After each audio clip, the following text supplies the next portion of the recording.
राज सत्याच्या बाईकला मास्टर की लावतो आणि बाईक घेऊन पळून जातो, परंतु मीरा त्याला ओळखत नाही.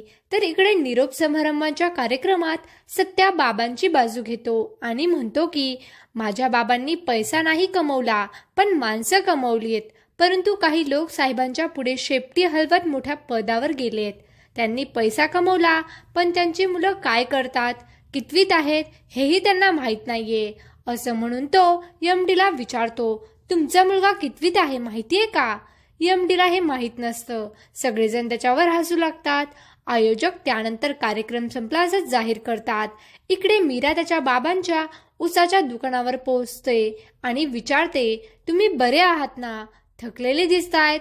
तर बाबा म्हणतात, मला काही नाही झालंय, तू नको माझी काळजी करूस, आपापली कामं करा. इकडे राज खूप खुश असतो. त्याला नवीन बाईक भेटलेली असते. राजचा मित्र गाडीची नंबर प्लेट चेंज करतो आणि कागदपत्रांसाठी त्याच्याकडे पैसे मागतो. राज म्हणतो, तुला पैसे मिळतील, काळजी करू नको. इकडे निरुपमा सत्याचे बाबा सत्यावर खूप चिडतात आणि म्हणतात, तू चुकीचं केलंय, एमडी साहेबांचा अपमान करायला नको होता, असं ते म्हणतात आणि सत्याला तेथून जायला सांगतात. सत्या तिथून निघून जातो. सगळेजण एमडी आणि त्याच्या बायकोजवळ येतात आणि त्याची माफी मागतात. तर हे दोघं खूप चिडलेले असतात. तुम्ही सगळ्यांसमोर आमचा अपमान केला, आता तुमचा पीएफ विसरून जा, मी त्याच्यावर सही करणार नाही, अशी धमकी एमडी देतो. त्यामुळे सर्वांनाच मोठा धक्का बसतो. पंकज त्यांची माफी मागतो, पण तो काही ऐकून घ्यायला तयार होत नाही आणि म्हणतो, त्याला पैसे महत्वाचे नाहीयेत ना, मग पीएफचे पैसे विसरून जा.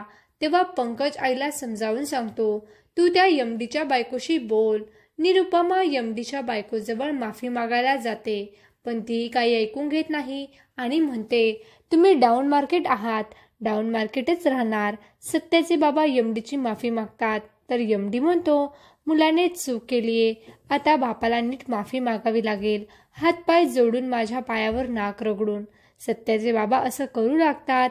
सत्या तेथे येतो आणि एमडीच्या थोबाडीत मारतो. त्यामुळे सर्वांनाच मोठा धक्का बसतो. एमडीची बायको म्हणते, मी आत्ताच्या आत्ता पोलिसांना बोलावते.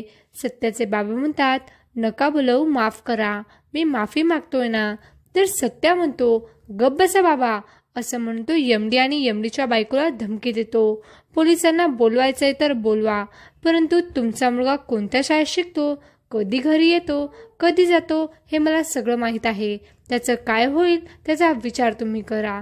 माझ्या बापाचे पैसे अडकवले आणि त्याचा अपमान केला तर मी तुमच्या मुलालाही सोडणार नाही.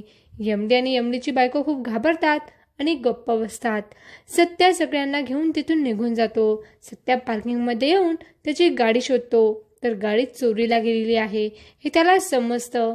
त्यामुळे तो खूप घाबरतो. तर निरुपमा आणि पंकज खूप खुश होतात. पुढील एपिसोडमध्ये आपण पाहू की सत्या मीराच्या मदतीने त्याची हरवलेली बाईक शोधणार आणि चोरांना चांगलीच मारहाण करणार. मग त्या पुढे काय होईल हे जाणून घेण्यासाठी व्हिडिओला लाईक करा, शेअर करा आणि चॅनलला सबस्क्राईब करायला विसरू नका. धन्यवाद.